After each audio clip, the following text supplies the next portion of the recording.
Ganja tiga beradik Alur Gajah guys. Dah lama tak kena nasi ganja. Bang, Assalamualaikum. Lama bang tak kena nasi ganja ni bang. Ya bang. Bang, buat saya satu bang. Nasi ganja lauk apa?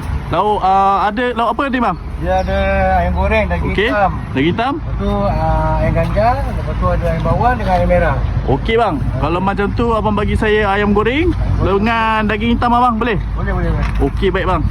Ini dia warna kuning. Warna kuning guys. Ni nasi apa ni bang? Nasi basmati dengan ayam berempah. Ni ayam boleh pilih, ayam nak bagaimana? Okey bang, bagi saya kepak abang. Kepak. Alright. Ni ayam. Okey. Makan pedas tak?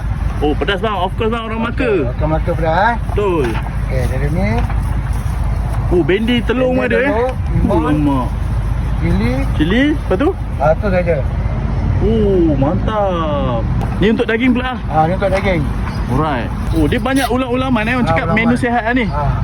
Okey, daging. Banyak. Mantap. Ni daging apa ni bang tadi? Daging hitam. Daging masak hitam guys. Ni set daging hitam.